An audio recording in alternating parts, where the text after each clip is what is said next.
Okay, well, hello everybody. Welcome to the Safe Space podcast. I'm your host, Sydney Rosant, and I'm with my co-host, Spencer Rosant. This is a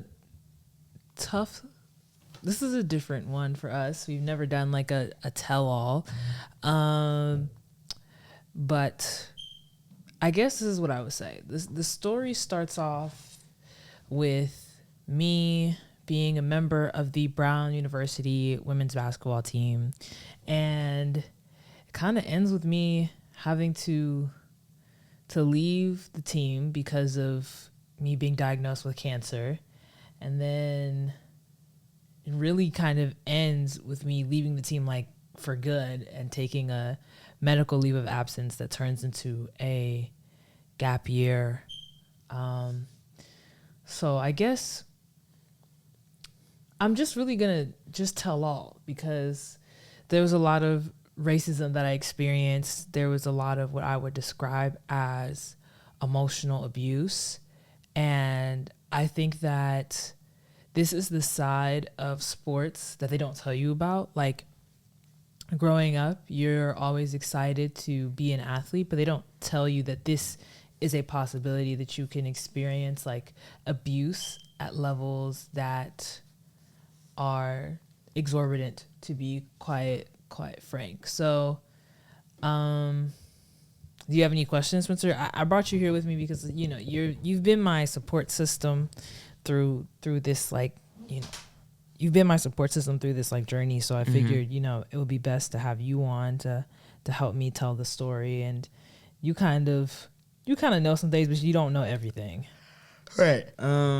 Well, I guess let's just start with talk about your sickness. Okay. So day one, I get on campus and I feel off. Sick, but not quite sick with sniffles, right? Or sick puking, but just not well. I'm like feverish from time to time. I'm I'm feverish.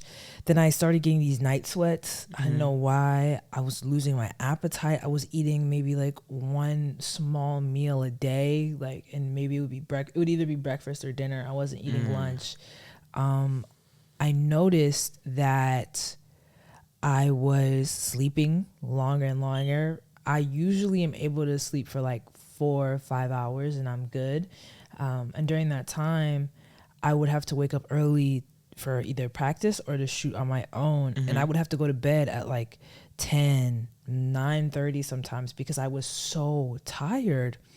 And I was just like, man, my body feels really, really off.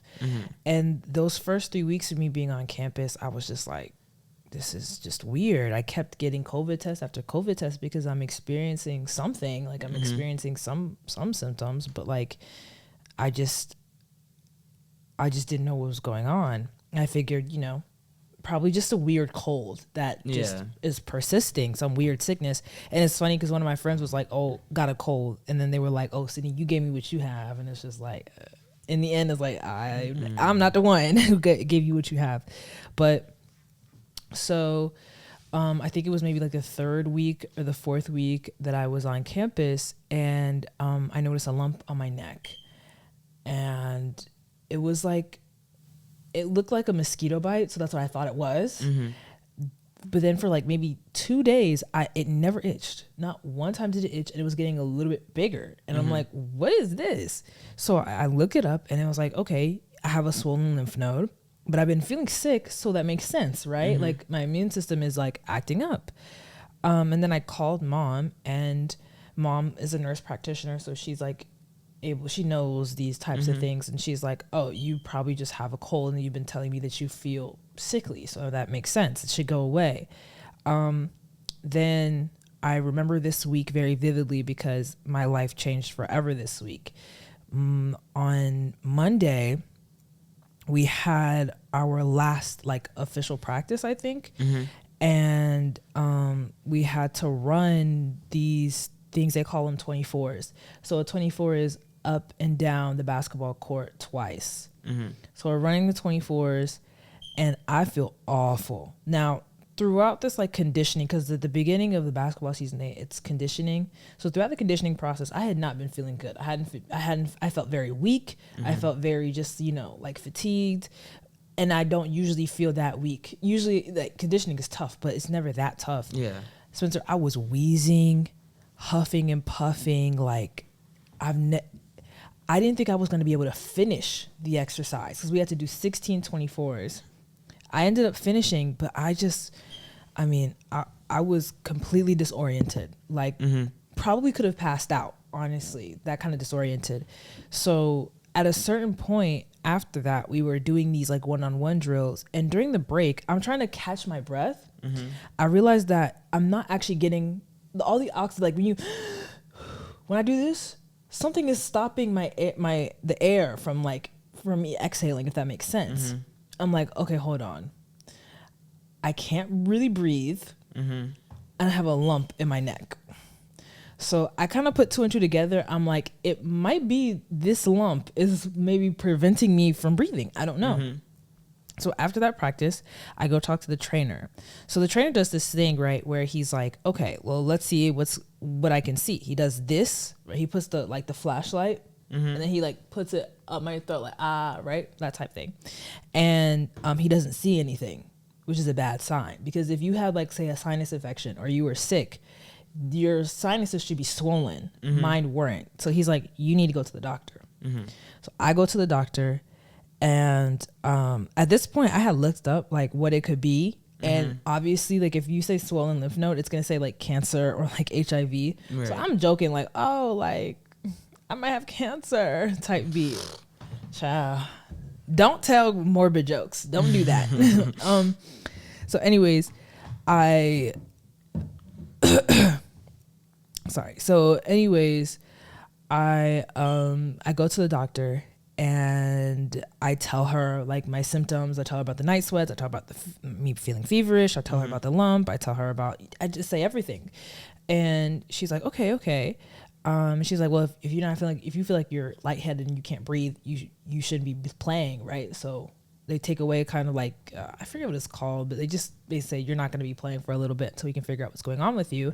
And then she's like feeling on the lump, and the lump is hard. I don't think you never got to feel it. No. Because you were, but the lump was very hard. Like it was weird. It was really weird, actually. And then she starts fumbling around, and I'm like, okay, I've never seen a doctor act like this before, Spencer. And she's like, I need to get a second opinion. I said, okay. So she goes out and she comes back in, and she's like, I couldn't find anybody. So we're just like staring at each other awkwardly for like a while. She's like, you know what? I'm just going to go out there and find someone else. I'm like, oh, brother. You know what I'm saying? Like, oh, brother. Like, that's just not what you want to hear from somebody, from a doctor. Like, I need a second opinion already. This is the first visit.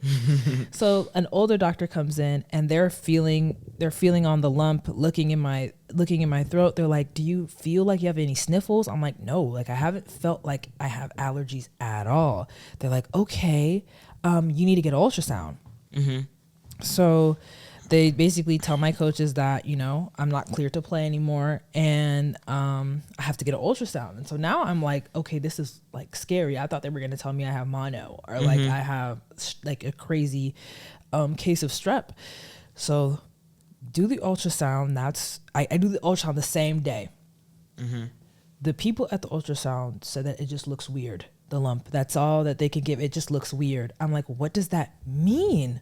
What does that mean? Because if I had strep, this is when I started to get scared.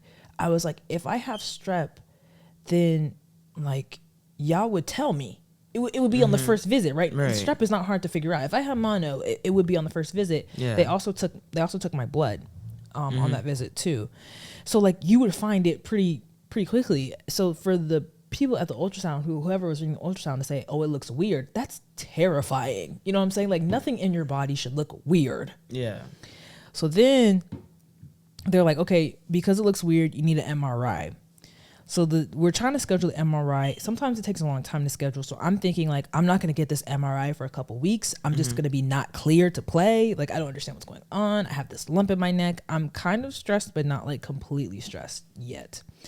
So then Wednesday comes around, and mom had texted me in the morning and was like, you know, like if you need me to like come up and visit and just, you know, to kind of take some stress away, like I'll visit. And I was like, no, like it might not even be anything. So then we had practice and we had picture day that day. And I had an academic meeting that day. So at my academic meeting, I had my phone turned off. It was maybe like at around 3-ish, right before we were supposed to get ready for pictures. And after the academic meeting, mom calls me and she's like, Sydney, like you need to get to the doctor's office right now. Right. Okay. I'm like, what's going on? She's like, oh, you need to meet the surgeon. I'm the surgeon. I said, hold on. We didn't even have an MRI visit. And they're like, and your MRI visit is on Thursday. I'm like, whoa, what's going on? Right. Like I'm freaking out. So I call one of my teammates and I tell her like, I need to get to the doctor's office because the doctor was going to leave. Wait, so they scheduled So basically what happened was, what I didn't know behind the scenes was that they were testing me for everything. Like they were trying to test me for like HIV, testing me for, and I was negative. So when you're negative for all those things, then it becomes, okay, she might have cancer. So that's when they're like, once like cancer gets in the picture, it becomes very like, we have to move because it's getting worse and worse and worse. If you need to get it treated, you don't want to, you can't wait. That's why they moved up my MRI from like mid-October to basically the next day. And mom was like, I'm coming up tonight. I'm like, oh my gosh, like at this point, I'm fully freaked out. Dad is texting Bible verses, like dad's texting me Bible verses. I'm just like, I'm just not okay, right? So basically we rush. I get my teammate because she lived close to my teammate who lived nearest the gym. So we rushed to the office, and then I remember filling out the sheet, like basically saying like what my symptoms were, and I just kept checking. It was like, because this is somebody who specializes in cancer, right? It's like night sweats. Oh, I have that. Loss of appetite. I haven't been eating. Fever. I've been feverish, right? Weight loss. I've been losing weight like rapidly. I'm just like, what's going on? Like just so scared. So we do the biopsy and my doctor is optimistic. He's like, I don't think this is cancer. Like I've seen it and it doesn't look this bad. It doesn't look like this, right? Like this doesn't look as bad as what I've seen. I'm like, okay, I believe you. And he's like, and it's just this one lump. So you're good, right? So we have picture day, whatever. The pictures turned out awful for me. I hate them. I just associate them with sadness. I look terrible because I was late and I didn't have time to like get ready for real. So I'm just like not doing well. And I remember walking back to my, I remember walking to get food from somewhere because I needed to like get the room ready for mom. And I just remember like, literally, I've never really done this before, like in public, but just like talking to God. Like I was by myself, but I was like, God, I don't know what's going on with my body, but I feel bad. Like at this point, like you have to understand, every day was worse than the last. And I'm just like, I feel bad. I feel tired. I have no energy. They're saying I might have cancer. And I'm just like, I just need strength. I don't know what I have, but I just need strength. And I said it like out loud, right? So then I get food. I go back to the dorm. It is a mess in there because they were all getting ready for picture day, and they were all studying for midterms. I have to clean up the dorm for mom, so it looks like presentable, right? So I'm cleaning, whatever. I'm like talking to my friends on FaceTime, like from back home about what's going on, like getting them up to date. And then before I went to go take a shower, I just was like on my knees and I just started bawling. Oh. Yeah, I just started bawling because I just like, I was just trying to like when you're in public, I just can't cry in front of people. You know what I'm saying? It's awkward. What are they gonna do for that? I didn't know half the players on that team really. Like I had just met a lot of people. Like I was just bawling. Like I turned up, I had music on, so none of my roommates would hear me if they came in, and I was just crying. Then I collect myself, I get myself together, and then I take a shower. Afterwards, I do a little homework, and then mom comes and she lands because she got a ticket that day, and she like. I remember when I went to hug her, she was like, "I'm here now, like it's okay, I'm here," and I was just like, "Oh my gosh, like finally somebody who can support me." These people, you know, they can't do much for me. They're not my family. Like it's whatever. Yeah. Like they might feel bad, but like you don't know me, so it's not much really. It's not much consolation.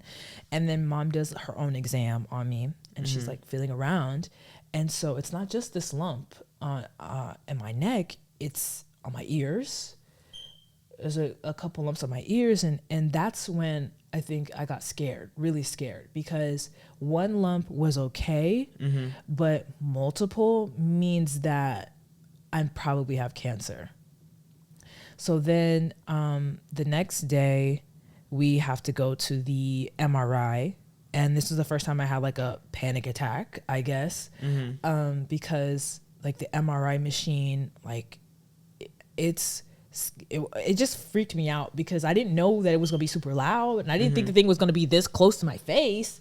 So it's like, I kind of freaked out, and I was like, oh my gosh, like I'm so disoriented, very overstimulated, and I'm getting, you know, tested for something that's terrifying. And the lady was like, do you want me to give you like, she was like, we can give you pills or do this another time. I'm like, this can't be done another time. Like I just have to tough it out, right? So tough it out, get the MRI done.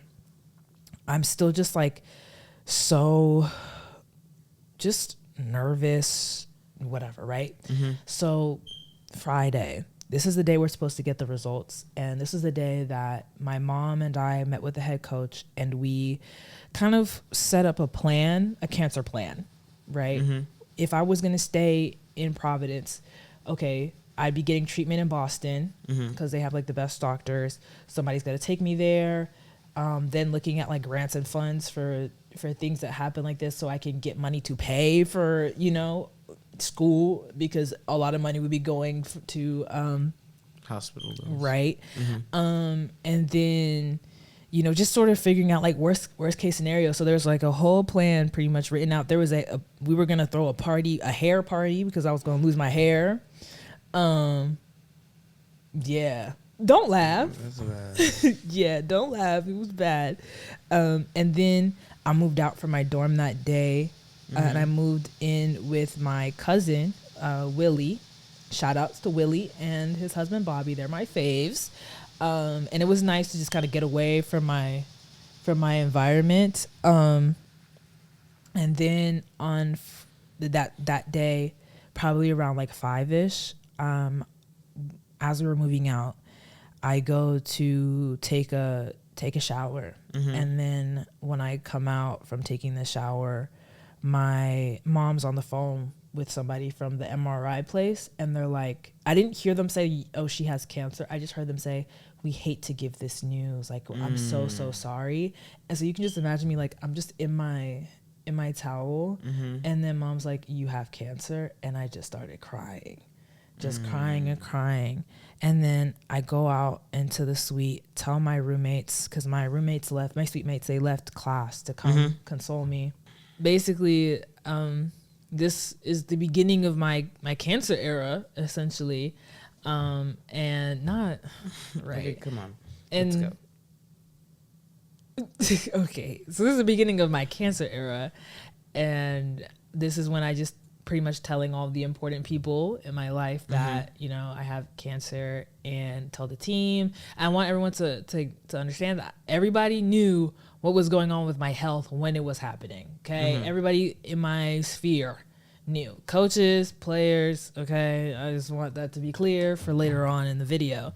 So at this point, my life is over. right? And I am simply just preparing for the tough parts. I'm trying to make sure I'm eating 3 meals a day, which was a fight because I did not want or have any desire to eat because I had no appetite. I was trying to make sure that I didn't overexert myself because standing for 20 minutes made my joints ache in pain for hours. Walking up flights of stairs was extremely painful.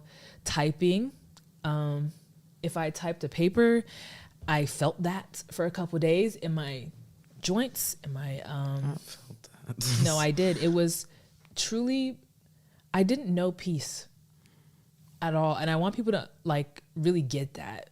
I didn't have any solace. I didn't rest really. Even when I would sleep for hours, but I wasn't resting. There was a night where my hip hurt so bad. I was sleeping in the fetal position and I just couldn't move, but I was in pain. But anytime I moved, it would just kind of hurt more. So that's just how I slept. And so like, I just was not doing well. And I think people tried to support me as best they can. And I really, really am appreciative for that. And I'm appreciative for all the people who prayed on my behalf because you all saved me. But I was so miserable during that period of time. And I was getting like 40 text messages a day from different people. And they would get mad when I didn't text them back. But I'm like, you guys don't understand. Like, I'm tired.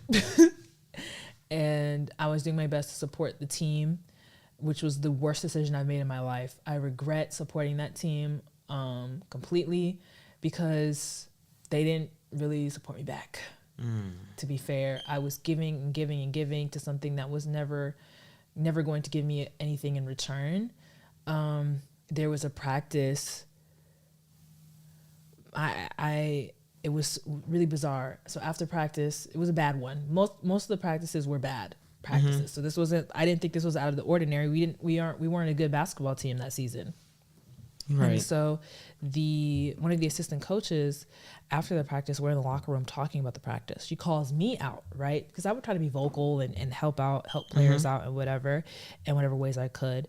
And she was like, Sydney, like, why didn't you tell the team they had a bad practice? Like, you're supposed to be a leader. Does that make sense to you? The cancerous person. Not cancerous. Who comes to practice pretty much just to try and maintain some normalcy in their lives because everything is falling apart. That person is responsible for being a leader on the team. Why? Would that have been asked of anybody else? No. If it had been a white player, and I will say that, if it had been a white player who was diagnosed with cancer, they would have been given a lot more grace. Guaranteed. Wait, so when does your misdiagnosis come into play? It comes into play later, but understand that they were acting a fool before the misdiagnosis. And that should terrify you, and that should tell you what kind of coaching staff. They really are. That should, it's scary. I'm sitting there like, you're doing this in front of the whole team right now? Like, are you trying to humiliate me? Like, what is this? I'm like, what in the world? But I was too tired to care. I was too tired to confront this woman, whatever. She was, a black coach herself, but, not all skin folk are kinfolk. And when you look at white people as your saviors and you call a white person your savior, can't really be for any cause, that at least any black cause, I'll say that. So that was the first time I felt like something was off about this team, off about my environment, and me being sick let me just sit on the side and watch. I wasn't playing anymore. I wasn't part of the mix. And I noticed just a lot of microaggressions towards black players. Coaches just felt like they could talk to black players in any kind of way, be very verbally aggressive. I had one of my friends actually run down from the office to the locker room in tears because the coach was just, trying to get really, I don't think he was going to physically do anything, but he was just trying to like intimidate her essentially, which is terrifying. I had another teammate of mine who very soft-spoken, very chill person. You know who I'm talking about. And she was consistently called out in front of the team for being, I don't even like, for having bad body language, constantly bad body language. She was called intimidating, just weird lingo, right? Right. Weird lingo. And I couldn't quite, understand it. Well, I knew what was going on, but I was like, this is so bizarre. Right. And then seeing, the majority of the black players on one team, that was also bizarre. That was very bizarre, strange, right? And that team happening to be the bench and being completely neglected at practice, weird. But that's neither here nor there. So I was noticing all these things, and I was just like, okay, I'm keeping it in the back of my mind, right? That's what I always do. I said, I'm going to sit back and observe, and that's what I did. Store it. Right. So at this point with my health, we're really just waiting on the results of the needle biopsy that I did, so that I could get started with my oncology. That's where I was at personally. And then is that chemo? Yes. Okay. Right. Yeah. So then, and Mom was already, she was on it. She already had the places she wanted me to go lined up, really. And then we get a call back from the biopsy, and he's like, you don't have cancer. And I'm like, okay, yay-ish, because the MRI people said I do. So which one is it? Right? And with the needle biopsy, like, he could have picked up cells that just happened to not be cancerous. Right. So we schedule a surgical biopsy, do the surgical biopsy, and guess what? I don't have cancer. I don't have cancer. Hallelujah. So it was lymphoma.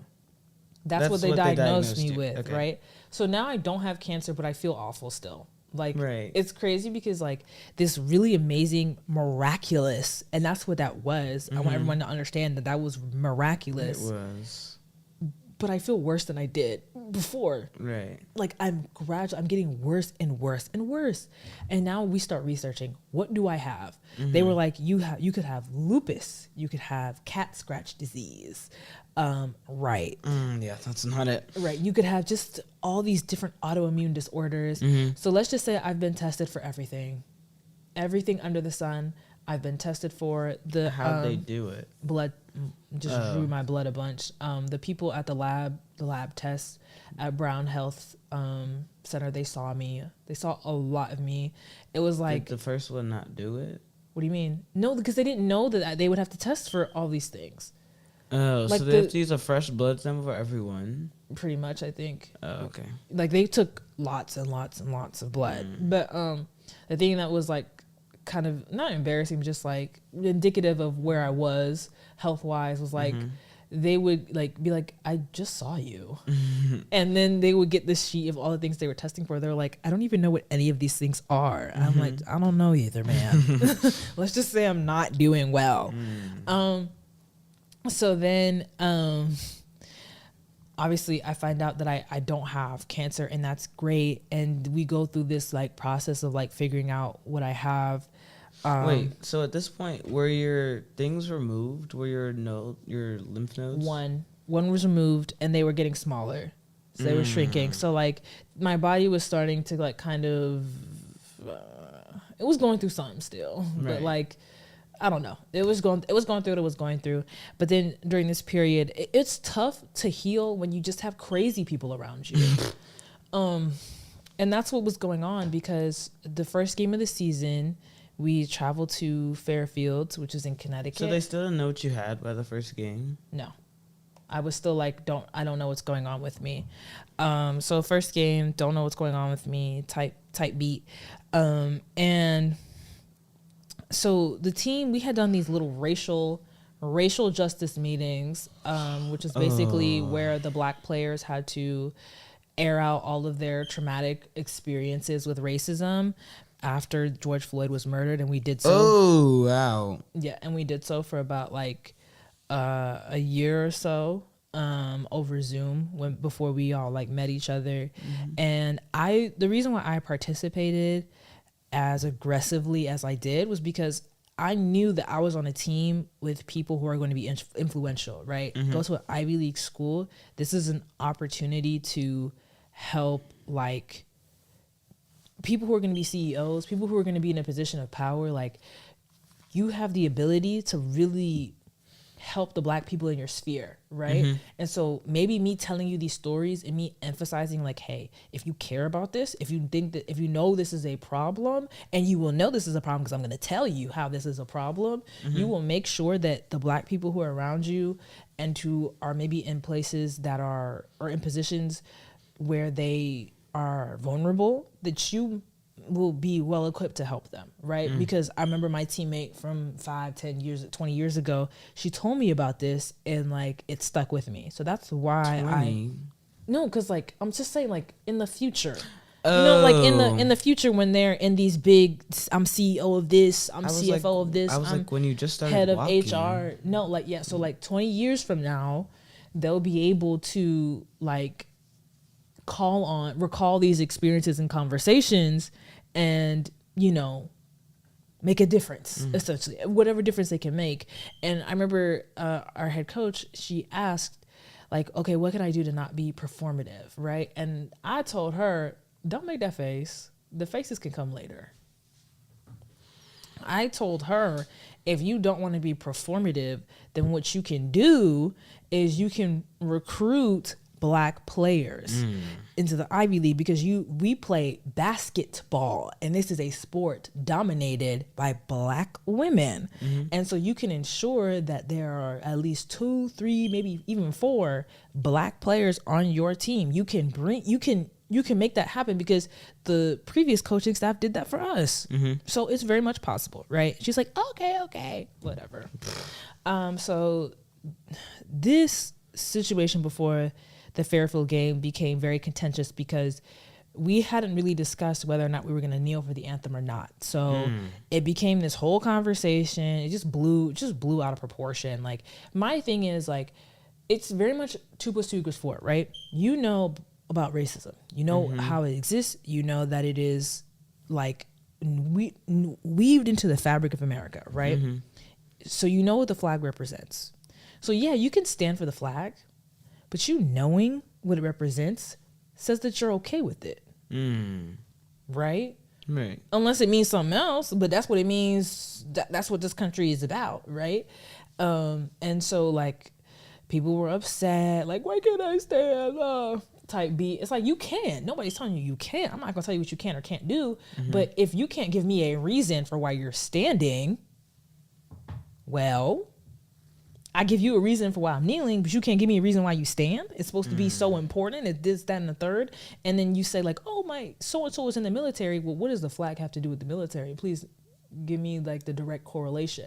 But I can tell you what the flag has to do with America. I can tell you, you know what I'm saying? We don't need to get into that conversation, but that's what was going on. The other thing that happened was that the day before we had that conversation, this was after the first game, one of the, I think it was the operations director, she had gone to a gym, and at the gym there was this Blue Lives Matter flag. So of course she just had to deadlift in front of the Blue Lives Matter flag and post it on her Instagram story with Brown women's basketball on. Bird brains. And I'm just like, is this a subliminal message? Like, we were having this conversation. You know, we were having this conversation today, and that's what you decided to post in the morning? Like, why? So we have that conversation with her. She's like, well, like, I kneeled for you guys. Excuse me? I'm supposed to give you a cookie? I'm supposed to give you a cookie? Whatever, right? Of course, was she admonished by any of her peers or held accountable in any way, shape, or form? Of course not, because Black people don't matter to that team. Then I basically asked the coach, you know, we've seen many recruits come through here. I've not seen any color. What's going on? We had this conversation. I thought she didn't want to be performative, right? She was like, oh, don't worry. Like, I'm completely and totally committed to bringing Black players onto the team. I said time will tell, because you're not going to fool me, right? If you're committed to bringing Black players on the team, it's not that hard. It's girls basketball. It is basketball. This is not tennis. This is not cricket. This is not swimming. This is not golf. This is not sailing. This is not any of that. This is basketball. This basketball and track are the 2 easiest sports to find Black girls. I'm so sorry. Like, what is so difficult? Yeah. Like, you can't find, you know what, whatever. That's not Carry on. right. We shall. So I'm just like, it's cool. At this point, the season is over for me. I'm not going to try to come back because I don't know what's going on with my body. And it had been like 2 months since I'd actually jogged. Wait, it was 2 months between when you got diagnosed with cancer and then when you got undiagnosed? Pretty much. So by like late November, I ended up getting diagnosed with Kikuchi Fujimoto disease. And I know, don't laugh, but like, it basically mimics lymphoma in every way, shape, or form. And fun fact, Not that cancer do. you won't die from, if you happen to get diagnosed with Kikuchi Fujimoto disease, you won't die. You're gonna be fine in about 6 to 8 months. Like, you're gonna be okay. You're just gonna feel like you have cancer, but you don't actually have it, type thing, right? So I find out that I have that, and it's just weird, like having a disease that only 50 people have been diagnosed with, because there's not that much information about it on the internet. Like, there's no WebMD.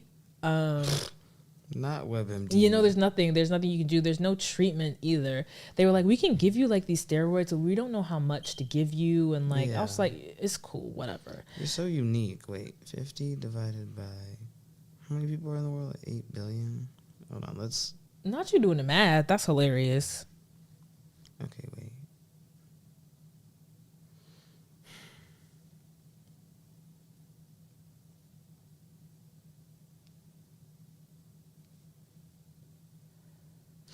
Okay, so.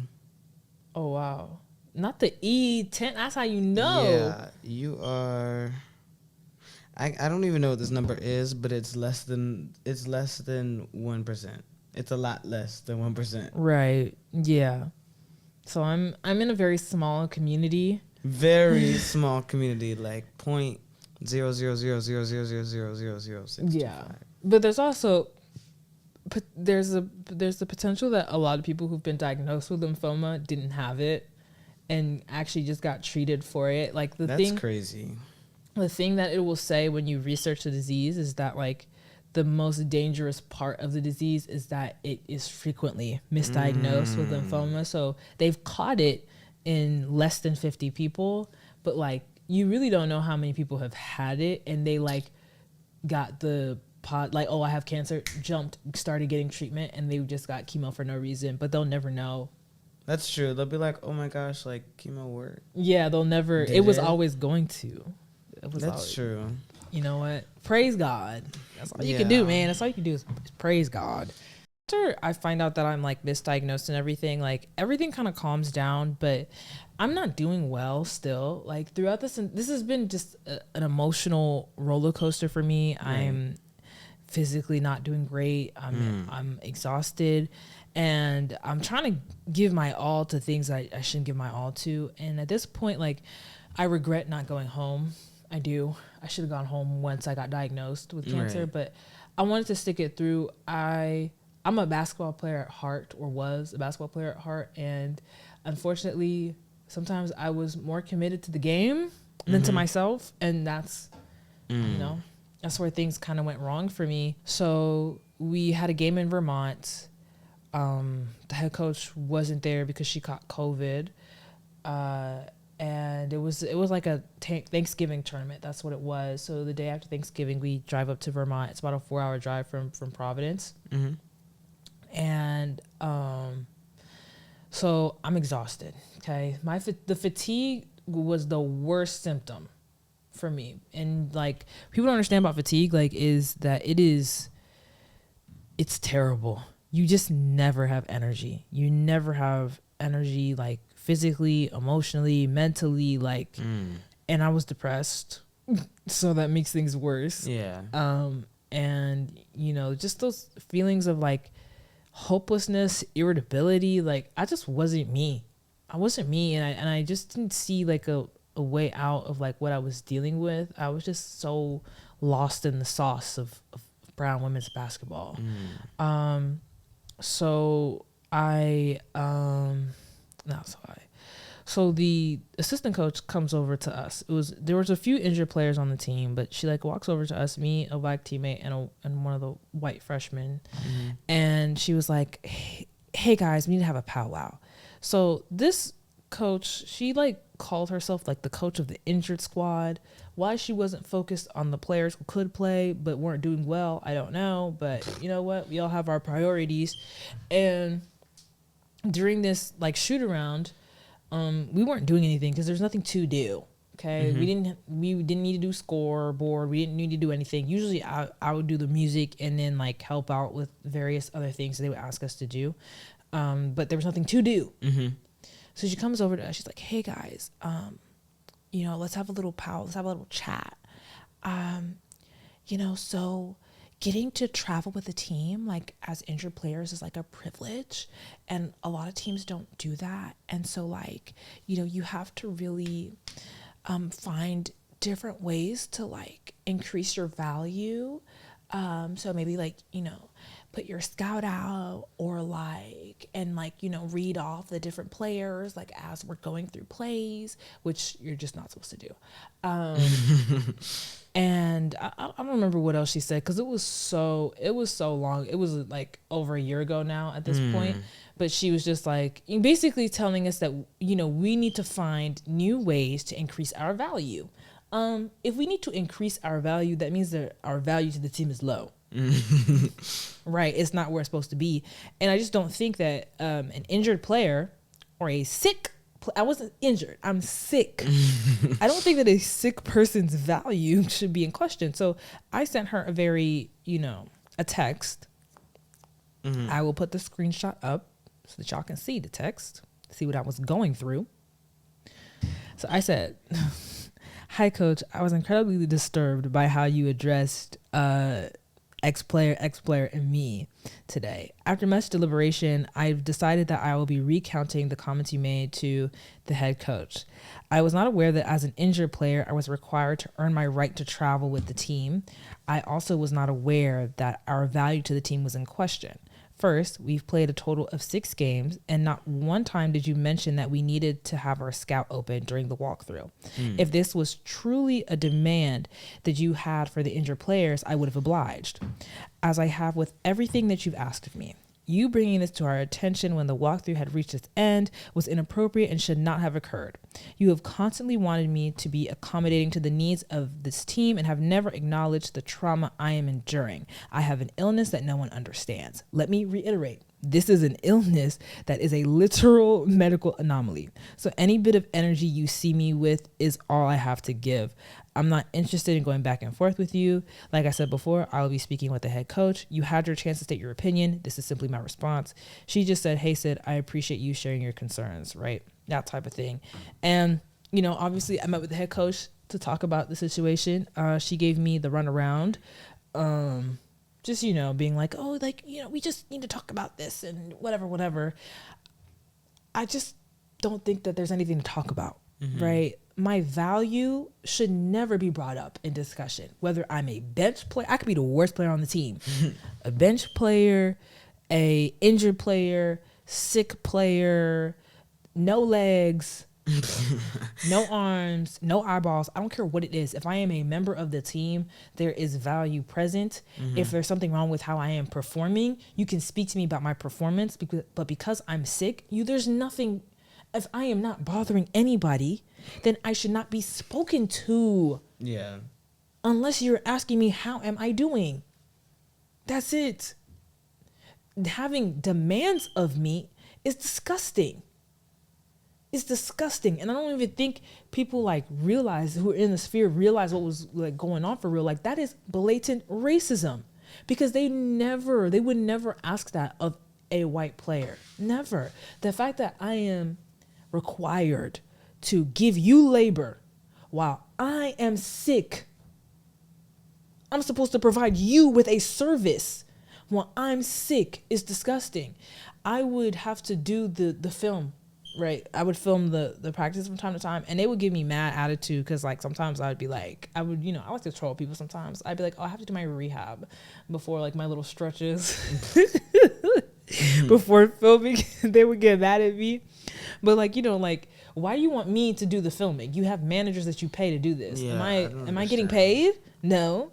This is free labor for y'all. So I would do it. I would fall asleep. But I was sleeping everywhere. I would sleep during practice sometimes. I would sleep during the film, like when we watch like film of other teams or whatever. Like, but still, you know, wanting to treat me like another player. I'm not like another player right now. Yeah. We can try and make this as normal as possible. That was why I stayed around the team. I was like, I want a little bit of normalcy, right? But they were doing too much.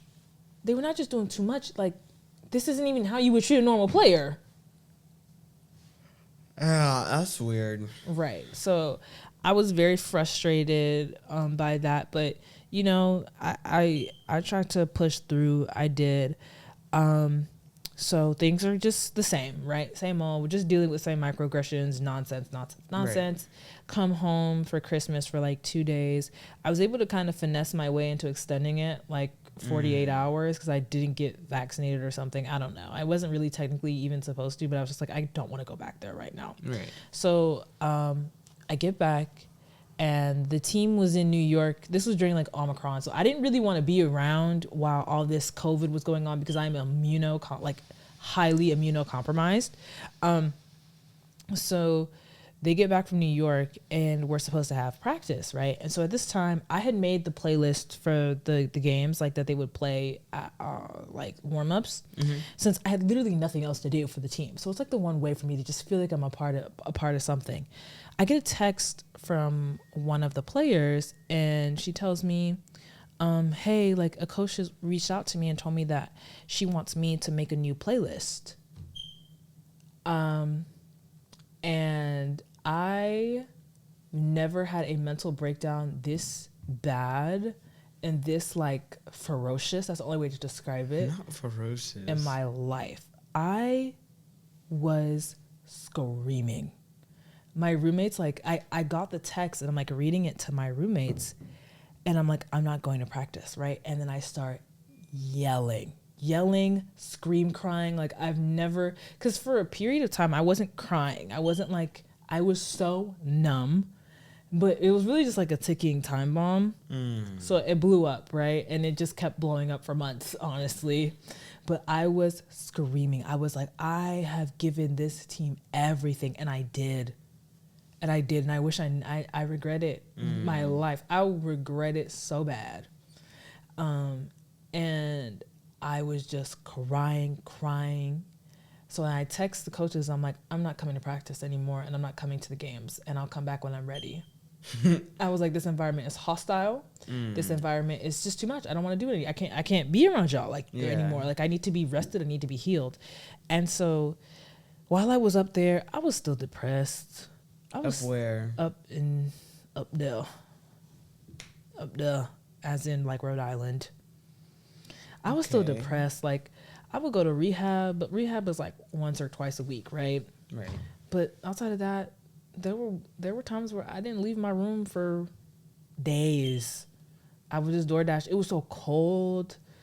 Like I had no energy. Me waking up was... Did you have class? No, because it was winter break. Oh. Me waking up and watching something was an accomplishment. Me, like, the fact that I did not completely decompose, like, the fact that I was still, like, I'm being serious. The fact that I was still showering, the fact that I was still brushing, the fact that I was still washing my face and, like, taking care of, like, my basic needs, that was an accomplishment for the day. Not decompose. It was nice to not be around the team. It was nice to not be around the team, but I just had nothing. Like, I was a shell of myself, like a shell. And I was the only word to describe it is depressed. Yeah. That's what that was. Like, that was depression in its, like, real form. And, like, I wasn't crying or anything. I just, like, I had that one mental breakdown. And then I was just like, yeah. Right? Like, I'm just, you know. I'm here. I never dealt with, like, any sort of, like, the good thing is I never dealt with any sort of like suicidal ideation or anything like that, but I was just depressed. Then the day to like start school started, and I was like, Mm-hmm. I'm gonna have to see everybody. I'm gonna have to do anything. I spiraled again. So I was like, I can't do this. I need to go home. Like, I'm not rested here. I need to go home. So I left campus in a hurry. Pretty much just dipped. Didn't tell anybody. Told my roommates. Didn't tell the coaches. Didn't tell the team. I was done. I was finished. I was like, I can't play for this woman. Yeah. I was like, I can't do it. I still want to play, but I can't play for this woman. So came back home, and I wasn't healed. And I was just like, I was going through through this process, and it didn't take me until probably like end of summer, honestly, for me to like be good again, really. But when we got back, I wanted justice. I wanted retribution. I wanted... Got back where? Home. When I got back home, Oh. I wanted justice. I wanted retribution. I wanted people to be held accountable. I wanted heads to start rolling. Because what I had experienced and what I had seen other people experience was not okay. Right. So, I get to emailing everybody, right? We emailed head coach. Her, of course, the go-to is just to dismiss, and, throw it under the rug type thing. I emailed the president of the university. She sort of not dismissed, but she has so much going on that she just sort of told me talk to the Office of Discrimination, right? So I talked to them. They do what I guess we could call an investigation, but not what I guess we could call, allegedly. And yeah, I have some theories about that I will share. Okay. I don't think that you can investigate a situation where people are being potentially... I'm not saying that they were. I'm not saying that I'm not accusing anybody of anything, but could have been some interference. People want to play, right? You can't play if you snitch. You can't play if you tell the truth about what's going on. Even if you're being abused, if you still want to get minutes, right, you'll be silent for minutes type thing. And so I don't think that the people who were looking into what was going on the team got any responses from potential witnesses, is what I will say. And so the people who did stick their necks out were left in very, very vulnerable positions where you could argue, potentially, that there was a little bit of retaliation. But that's their story to tell. It's not mine. But hey. But hey. So then... after that, I had a conversation with the athletic director. And she said, I haven't experienced any racism from the coaching staff myself, or I didn't see anything that would make me think they were racist, something along those lines. I'm paraphrasing. She like recanted, and she was like, well, it's not really my place, whatever. That conversation went around in circles. And she kind of like, there was no real intent to discover the truth. There was no intent to see if the experience of players on that team was okay, or to make sure that the players were doing okay. That was never the intent. They just fired a coach last year. I'm sure they didn't want to do all that a second time. Not to mention, there's extreme conflict of interest. I think that like if you have I don't know how I want to say this, but I will refer people to look at the athletic director at the school, see what her history has been in terms of controversy regarding things such as nepotism at the previous university she was at. I would also tell them to reference the roster to see if there's any potential relations that she may have with players on the roster. And you tell me if a person with that amount of conflict of interest can be neutral in a situation like this. If favors are being done, will you really stand up for what's right? I don't know. I don't know. I mean, I'm just saying, like, these are things that I noticed. I'm not saying that there was any wrongdoing or any favors being given, but I'm just saying that, like, if I knew my family was good on the account of somebody else, I don't think I would be quick to call them racist.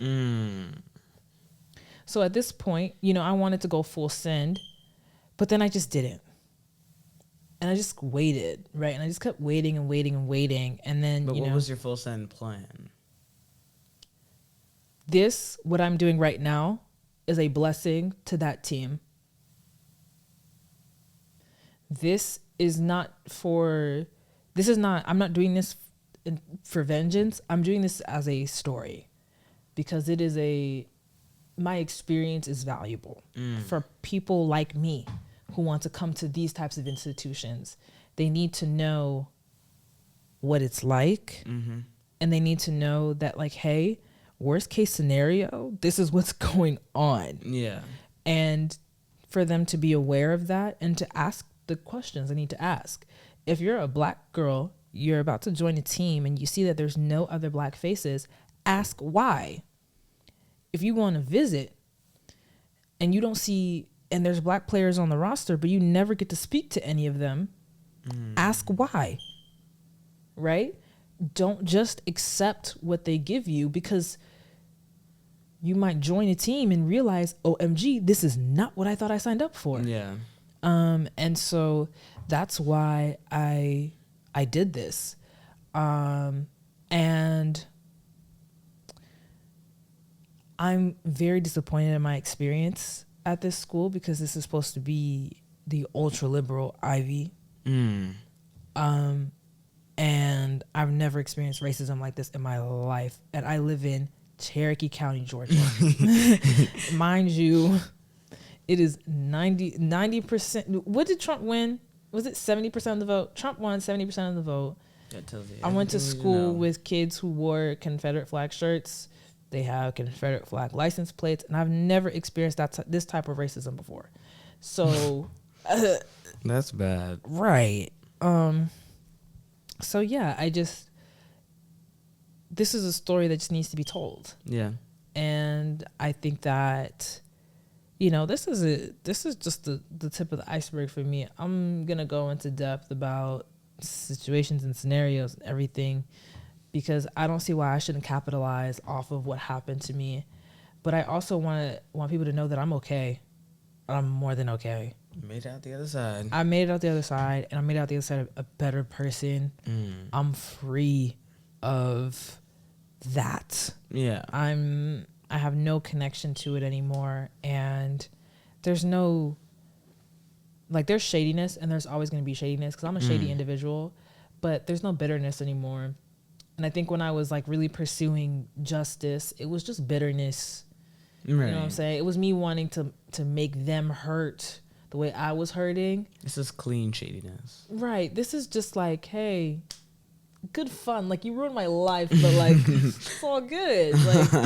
You ruined my life. I talk about it on the podcast, and hopefully y'all will subscribe.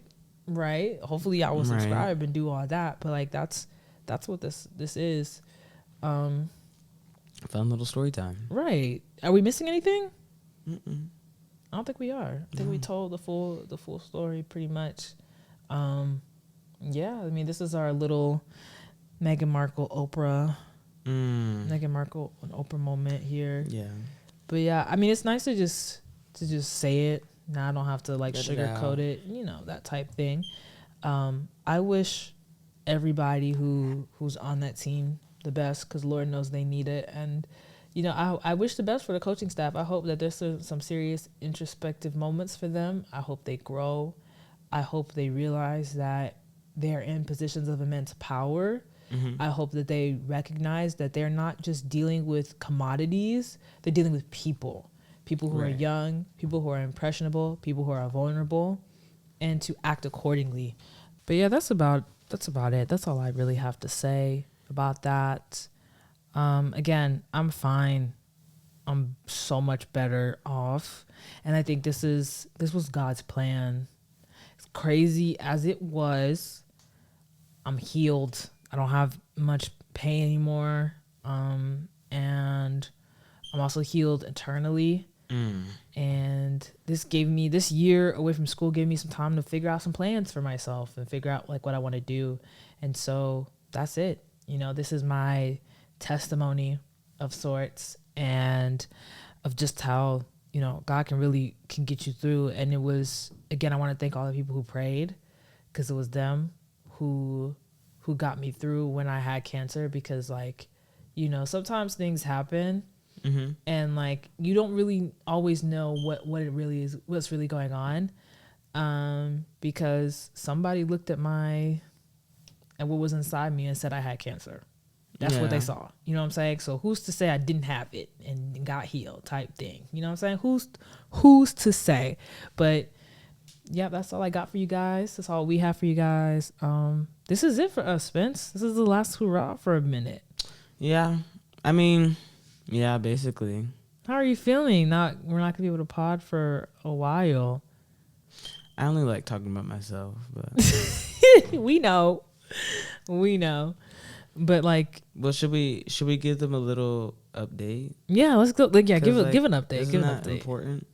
Well, how many episodes did we film about my little love life? It's like 3. 3, yeah. Okay, well, mini episode 4. So, you know, the aforementioned girl, right? The talking stage. You know, we developed into a relationship. Hey. It's like, it's too late for me to, like, get hype. What do you mean? Oh, yeah, it's like 1 a.m. Like, I'm peeling it's 2 a.m. Oh, yeah, it's 2 a.m. It's 2 a.m. But, like, how are you feeling about this? Like, I think the 1 week anniversary was yesterday. Aww. Yeah, so that's great. It's so crazy how we went through the progression of, like, we really did. I need help, and then episode 2, like, everything is going wrong, and then episode 3 being like, okay, things are going a little bit better. I'm scared, and now, like, part 4, it's like, I'm in a relationship, you guys. 1 week anniversary. Yeah. Episode 5 is gonna be a doozy. Like, maybe if you guys are still, like, together, we'll just. Yeah, but when are we gonna film it? Bring her on. I don't know, like, whenever. You know, I'll be bringing my podcasting gear everywhere. That's true. So, like, we can do it wherever. But I'm just saying, like, you know, episode 5, because it's gonna happen. Like, we have to do these. If anything, like, if this podcast keeps going, like, this will just be This has to be a series. Right. Like, every once in a while, regardless of what we have going on, we film an update on your life specifically. Right. Where I give you my, like, sage older sister advice. Every episode we have is that. Love those episodes. Yes. So, like, I give you my sage older sister advice. Right. And, like, you know, we just talk. Like, I feel like this like a good, like, that's like a good idea. Yeah. It's a good idea. Yeah, I dig it. Especially since, like, if that much can happen in, like, 4 months. Like, what can happen in, like, 8 or That's so. true. Especially when there's more time between, we'll have a lot more to talk about. For sure. But, yeah, that's what we got for you guys, though. All right. Thank you for tuning in. If you watched this long, remember, subscribe, comment, and like for more content. I'll be trying to do some stuff while I'm up back to school. You know, you did what you had to do.